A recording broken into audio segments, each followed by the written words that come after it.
I froze in the doorway, my breath catching in my throat as my eyes fell on a pair of high-heeled shoes I didn't recognize. They were sleek, glossy, and carelessly kicked aside on the tile floor of my hallway. My heartbeat quickened. Christopher didn't own anything like that. At least he wasn't supposed to. I hesitated, the weight of dread settling in my stomach as soft sounds, whispers, a low laugh, the unmistakable creak of our bed, seeped from behind the closed bedroom door. For a long moment, I just stood there, paralyzed. Then I pushed the door open. The sight will haunt me for years. Christopher, my husband, the man I thought I knew better than anyone, lay tangled in our sheets with a red-haired woman I'd never seen before. Her hair spilled across the pillow like fire, her laugh dying mid-breath when she realized I was there.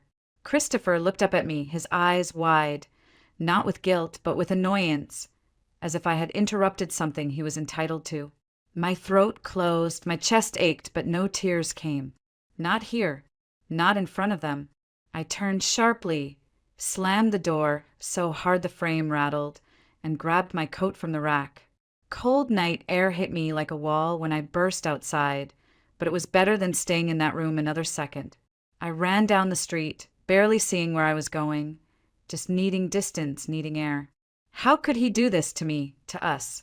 Snowflakes stung my face as I stumbled toward the first open place I could find, a small cafe on the corner, glowing warm and golden against the frozen darkness. Inside, I wrapped my arms around myself, trying to stop shaking, but the tremors wouldn't quit. My fingers instinctively reached for my purse, only to find nothing. I'd left it on the kitchen counter. I had no money, no plan, no home, really not anymore. "Coffee's on the house," the barista said quietly, pity softening her eyes. I wanted to thank her, but my voice wouldn't work. I sat at a table, cradling the paper cup, staring at the rising steam, feeling utterly hollow. A few customers glanced my way, curious about the woman sitting alone, shivering like a stray dog. I didn't care. I had nowhere else to go tonight. When the cafe closed, I stepped back into the storm. The city lights blurred through the snow, a dizzy haze that made my stomach lurch.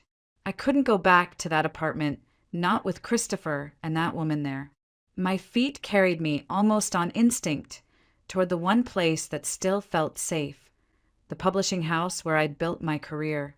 At least I had a key, and maybe, just for tonight, a warm chair to curl up in. I paused outside the office building, snow clinging to my coat and hair. This wasn't how my life was supposed to look. I was the editor-in-chief, the woman who had worked late nights to help Christopher grow his company, believing we were building something together. Now all I had was the sharp, shattering image of him with her, and a gnawing emptiness I couldn't name. I took a breath, unlocked the door, and stepped inside, praying for warmth, for silence, for just one night of peace. The office was dark except for the glow of the street lamps filtering through the tall windows. It was quiet, too quiet, but at least it was warm. My heels clicked on the polished floor as I made my way past rows of empty desks, all familiar, all safe. This place had been my second home for years. Tonight, it was all I had left. "Who's there?" a voice called from the security booth near the entrance. I froze for a moment, then stepped into view. "It's me, Isabel. I'm sorry for barging in like this," I said softly. The security guard, an older man named Mike, squinted at me over his glasses. He'd been with the company for as long as I had, always a quiet, reassuring presence during late-night deadlines. "Miss Grant, you scared me half to death. Are you all right?" His eyes lingered on my face, and I knew what he saw, mascara smudged, cheeks raw from wind and tears. I forced a smile I didn't feel. "I just need a place to stay tonight. I'll sleep in my office. I promise I won't be any trouble." He hesitated for a moment, then shook his head. "You don't need to ask me twice. You look like you've been through hell. I'll put on a pot of tea, warm you up a bit." For the first time all night, I felt something close to comfort. I settled into my office chair, surrounded by stacks of manuscripts and the soft hum of the building's heating system. Mike soon appeared with a steaming mug of chamomile tea. "Here, drink this. Whatever's going on, you'll feel better in the morning," he said kindly. But I knew better. There wasn't going to be any better in the morning. Christopher's face flashed in my mind.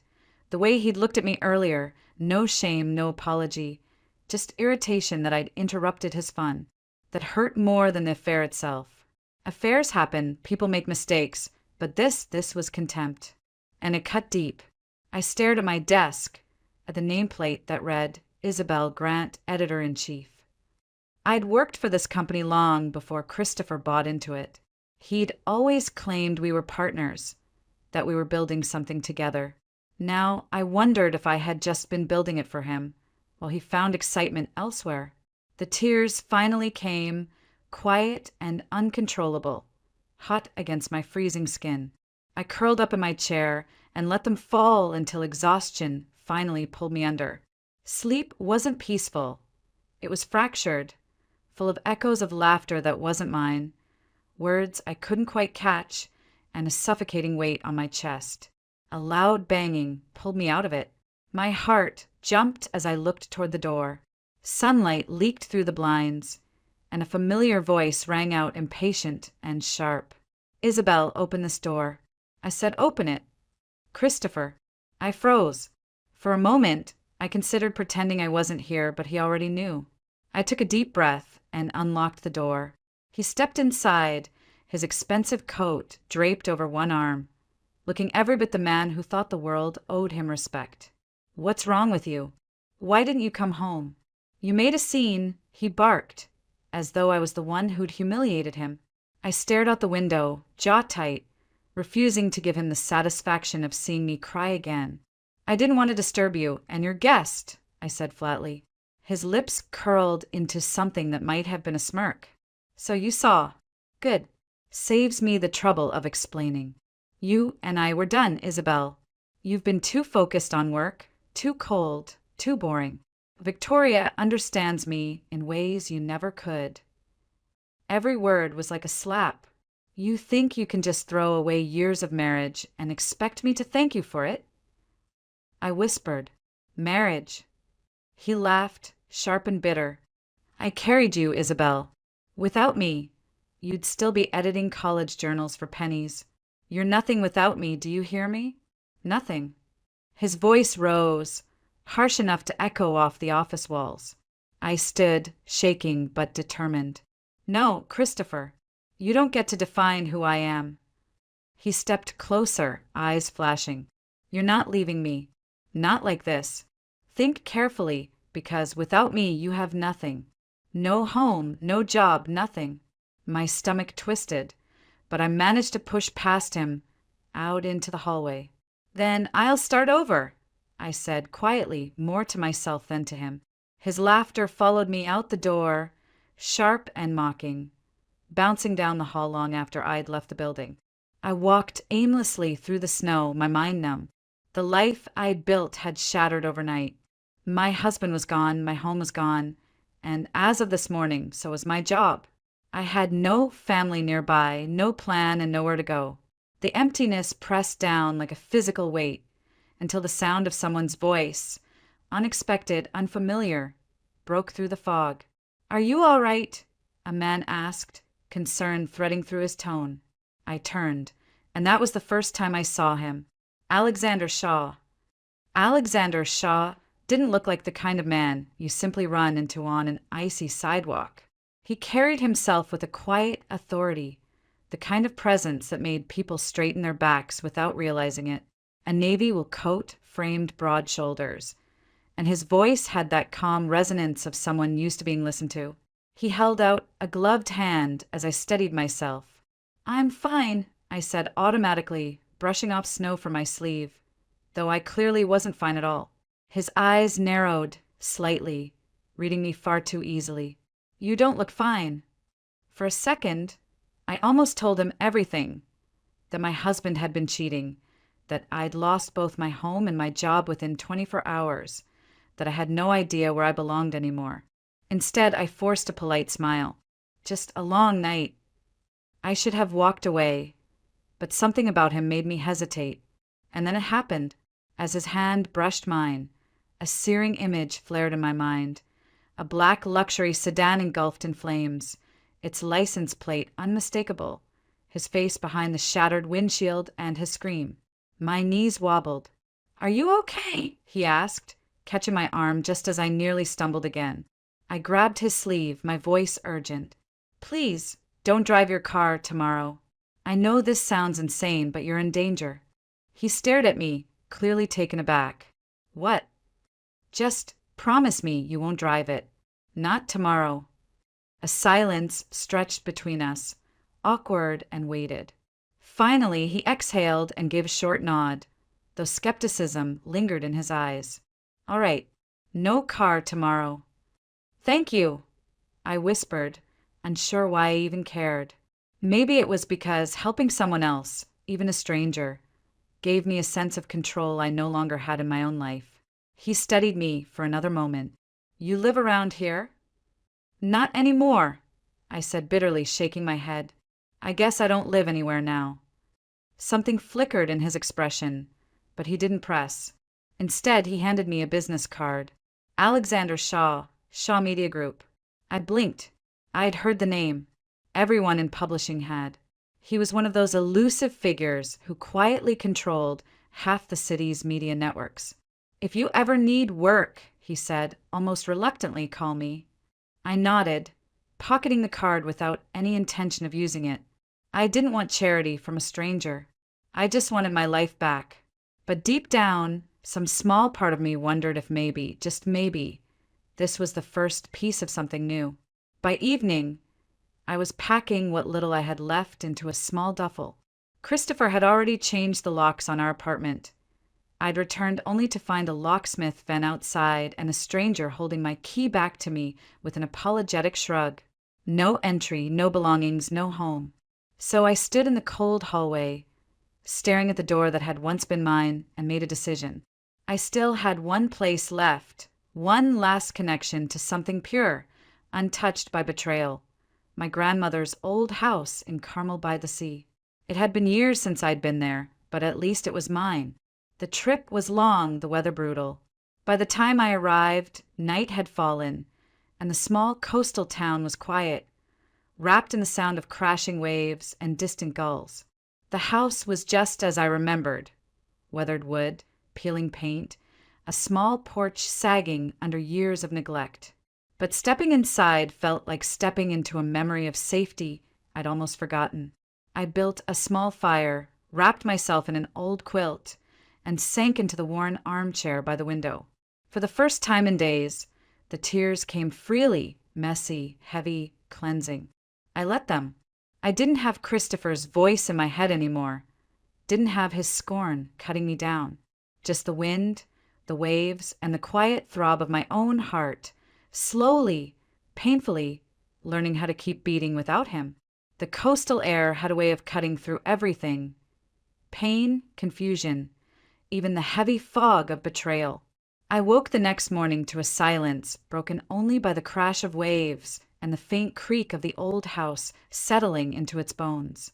For a moment, I almost believed it had all been a bad dream, until my phone buzzed with messages I didn't want to read. Christopher's name glared back at me on the screen, but I swiped it away. Whatever he had to say, I didn't need to hear it. I tried to focus on simple things. I swept dust from the living room, opened the windows to let in salt-kissed air, and searched the cabinets for anything edible. There wasn't much, just a few canned goods and tea that had probably expired 3 years ago. I'd have to make a trip into town later. But first, I needed to check the old generator in the shed.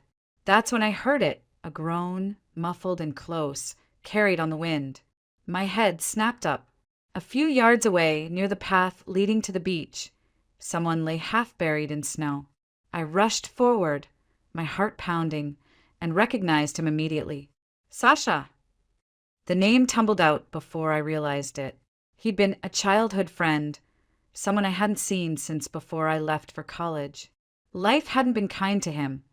That much was obvious from his thin coat and pale face. He was drunk, barely conscious, mumbling nonsense as I struggled to pull him to his feet. "You're going to freeze to death out here," I said, dragging him toward the house. He mumbled something about no one caring, about life being too heavy. My chest tightened at the words. I knew exactly how that felt. Getting him inside wasn't easy, but somehow I managed. I wrapped him in blankets, started the fire, and brewed what little tea I had. Slowly, color returned to his cheeks. He gave me a weak smile, one that carried both gratitude and shame. "Thanks, didn't think anyone would bother," he whispered.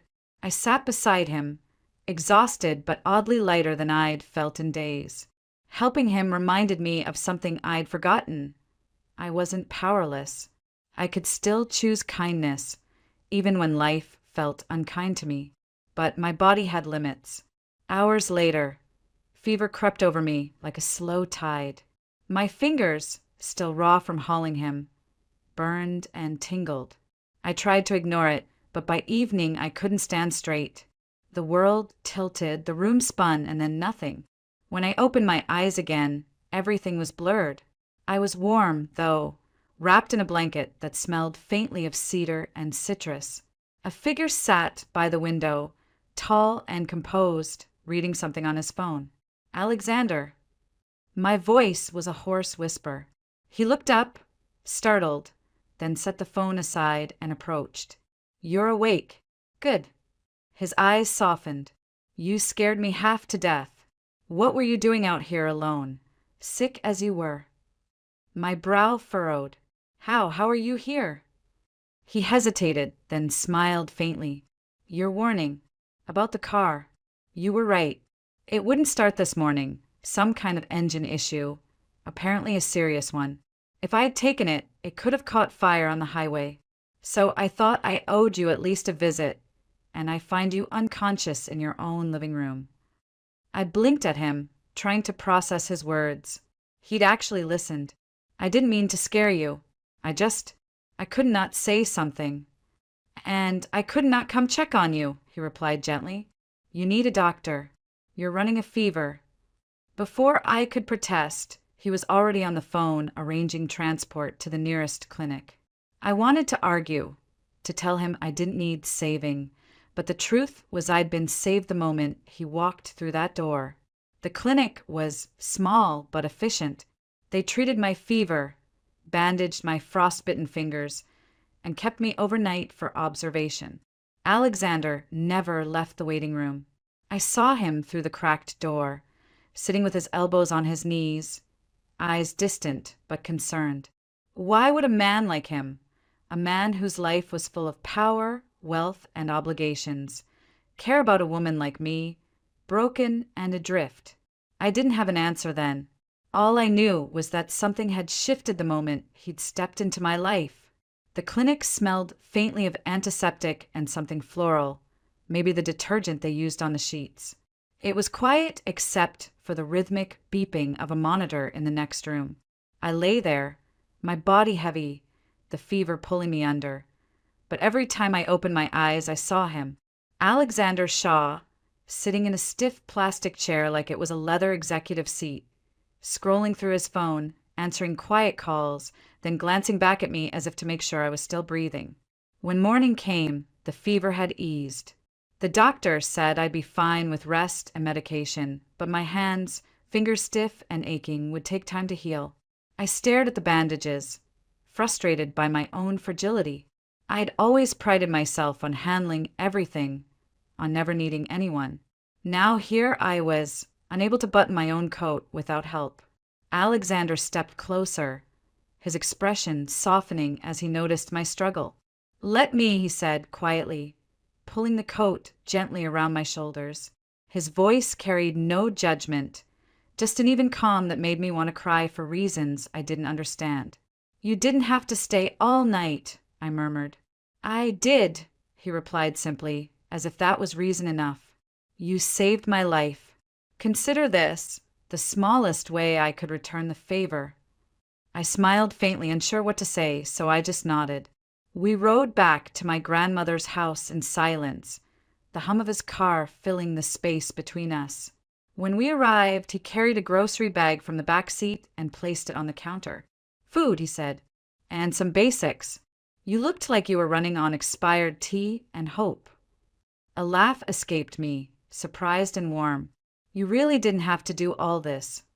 I wanted to, he said, meeting my eyes. And there's something else.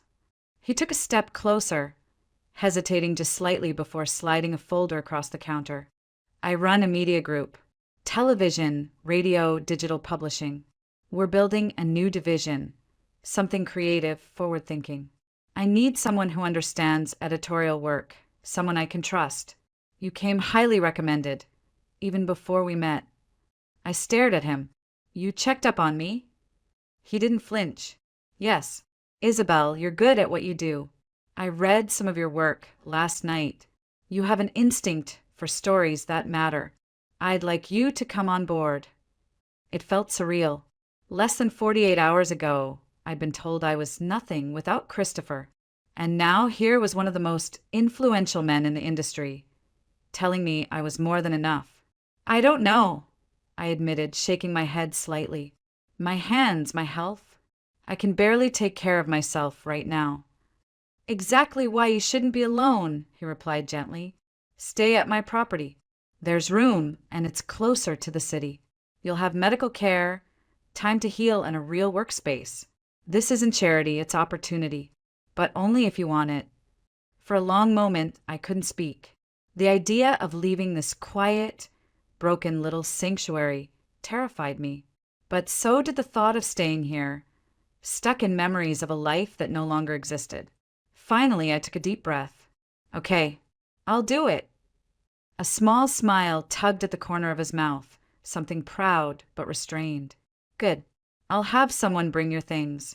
We'll start slow. That afternoon, we packed what little I owned. A few clothes, a box of books, some family photos. When I stepped out onto the porch for the last time, the sea wind caught my hair and I felt lighter, as if leaving this place didn't mean losing it, but rather carrying its calmness with me. As we drove toward Alexander's property, I caught a glimpse of him at the wheel, focused and silent. There was something in the way he carried himself, not just power, but a kind of quiet steadiness I hadn't realized I craved. For the first time since everything fell apart, I felt like I was moving toward something, not just running from it. Alexander's property wasn't a house, it was an estate. The kind of place I'd only ever seen in glossy magazines or the movies. White stone walls, glass panels reflecting the endless blue of the Pacific, and gardens manicured down to every last rose petal. But it wasn't cold or ostentatious. Somehow it felt peaceful. He led me through wide hallways lined with artwork that whispered of old money and deliberate taste. This wing is yours, he said, opening a door to a suite larger than my old apartment. It had a private balcony overlooking the ocean. I stood there for a long moment, letting the salt air and rhythmic crash of waves wrap around me like a blanket. This is too much, I said quietly, turning to him. It's temporary, he replied, until you're well, until you decide what's next. I nodded, unsure how to respond. My hand still trembled slightly, the bandages awkward and stiff. But for the first time in days, I didn't feel like a burden. That evening, I wandered through the kitchen, following the smell of something warm. That's when I saw her, Victoria Lane. The red hair, perfectly styled, caught the light like a weapon. She turned, eyes narrowing the instant she saw me. Well, she said, voice dripping honey and venom all at once. I didn't realize Alexander was taking in strays. I froze, my breath catching. Victoria. My voice was neutral, though my pulse raced. You two know each other? Alexander asked, looking between us. Victoria's lips curved into a knowing smile. Oh, we know each other very well. Don't we, Isabel? Or should I say, Mrs. Blake? Though I hear you're not quite Mrs. Blake anymore. The jab landed like a slap, but I refused to give her the satisfaction of seeing me flinch. We've met, I said, simply meeting her eyes. Alexander's gaze sharpened, catching something unspoken in the air. Victoria, can I have a word? In private. She smiled sweetly at him, but the look she gave me on the way out was pure fire. I exhaled slowly, gripping the edge of the counter until my knuckles whitened. When Alexander returned, he studied me for a long moment. "You don't have to tell me now, but I'd like to know what that was about." "She was the woman I found in my house with my husband," I said flatly, voice steady even as my heart pounded. He froze, a muscle in his jaw tightening. "I see." His voice was quiet, dangerous in its restraint. For what it's worth, I didn't know. If I had, he let the sentence trail off, shaking his head. "You don't have to be anywhere near her if you don't want to." I looked down at my bandaged hands, then back up at him. "No, I'm not running anymore. Not from her, not from any of it." He gave a single nod, something like respect flickering in his eyes. "All right, but know this, you're not alone in this house. Not anymore." Something in my chest loosened at his words, but I stayed quiet, unsure what to do with the warmth they stirred. I had come here to heal, to work, to piece my life back together. The last thing I wanted was another war with someone like Victoria. But I also knew some battles find you whether you're ready or not. The next few days were quiet, at least on the surface. I focused on my recovery and the project Alexander had given me, a creative overhaul of Shaw Media's editorial wing. It felt good to work again, even if my hands still moved stiffly under the bandages. Alexander checked on me often, sometimes to discuss deadlines, sometimes just to ask if I'd eaten. He was careful, deliberate, never crossing boundaries, yet always present when I needed him most. Victoria, on the other hand, seemed determined to make the house feel smaller than it was. She lingered near the kitchen when I walked in, made subtle comments when Alexander wasn't around. "Must be nice living here for free," she said once, swirling her wine glass and watching me like I was an insect she might crush. "I'm working," I replied simply. "Sure," she smirked. "That's what they all say." I didn't take the bait. Every part of me wanted to snap back, to remind her she'd been in my bed with my husband, but I stayed quiet. The old me, the one who used to argue every injustice, was learning that sometimes silence is power. Alexander noticed more than I realized. One evening, after Victoria stormed off following a particularly sharp remark, he stood by the window, hands in his pockets, staring at the waves. "She won't be here much longer," he said quietly. "You don't have to do that for me," I replied. His eyes met mine, steady and warm. "It's not for you. It's because I see her clearly now. Sometimes it takes someone else's pain to reveal what we've been avoiding."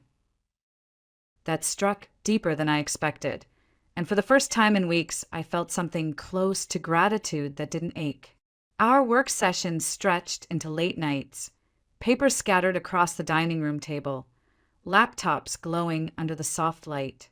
Alexander wasn't the untouchable businessman I'd assumed he was. He was patient, focused, and surprisingly funny in quiet ways. I found myself looking forward to our conversations, to the sound of his laugh breaking through the seriousness of our tasks. But Victoria wasn't done. One afternoon, while Alexander was out, I caught her in his office, rifling through files she had no business touching.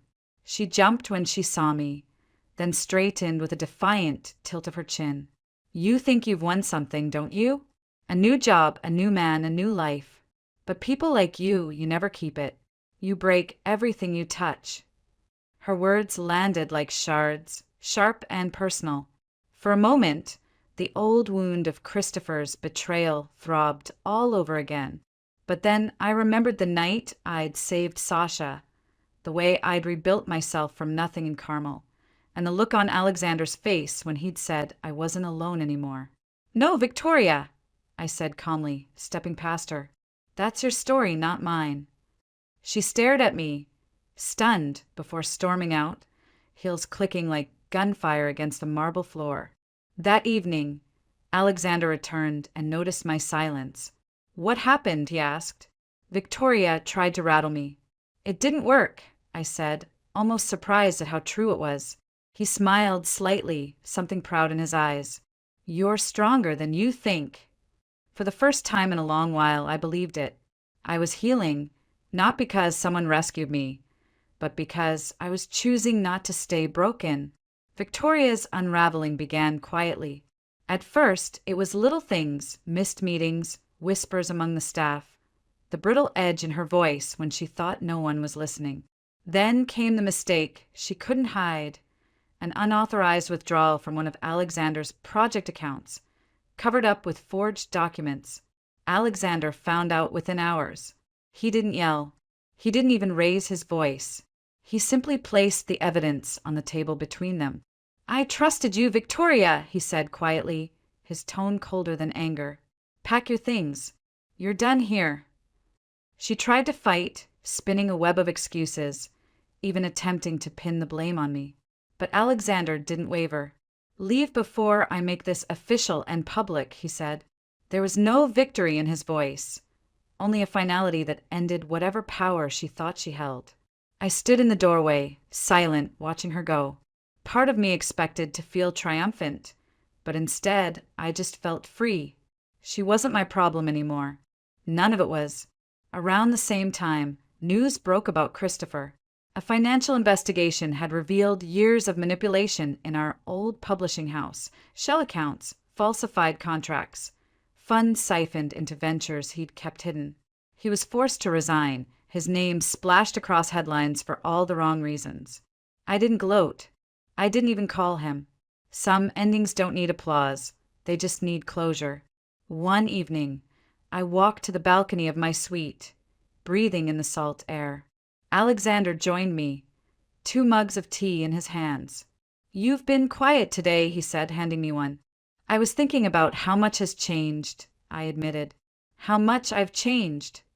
"You have," he agreed softly, "but not because of them. Because you chose to." I smiled, realizing how true that was. The betrayal, the loss, the chaos. It had all pushed me to this point, yes. But healing wasn't something they gave me. It was something I claimed for myself. I turned to Alexander. "Thank you for everything." He shook his head. "You don't owe me thanks, Isabel. You saved me before you even knew me. All I did was return the favor." We stood there for a while, silent except for the waves.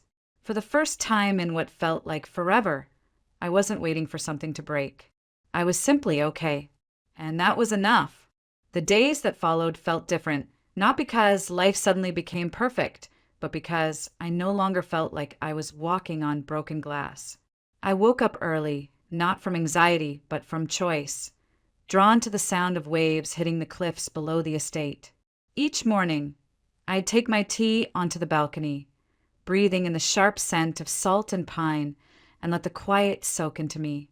Alexander and I worked side by side as the new editorial division took shape.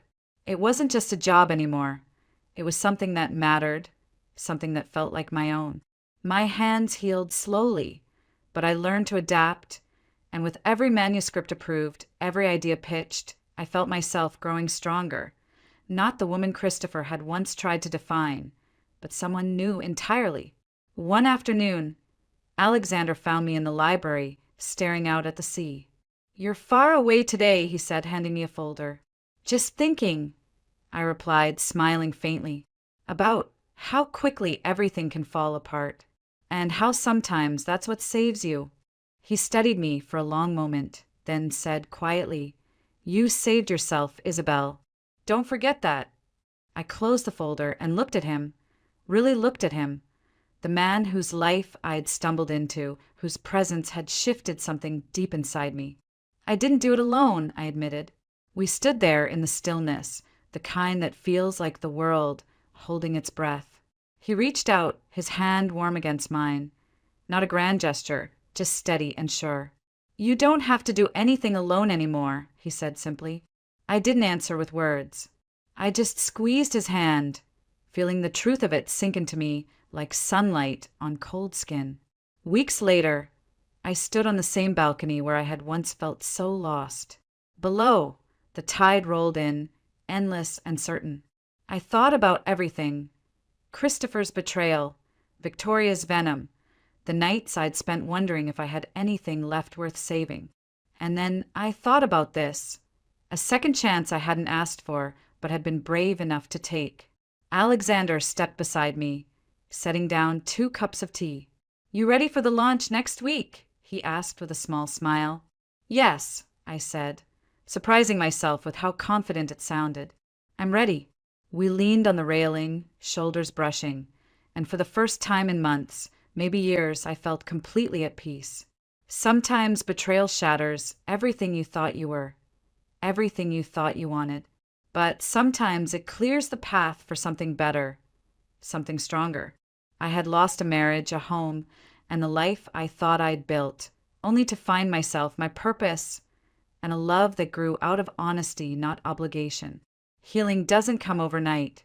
It comes in small choices.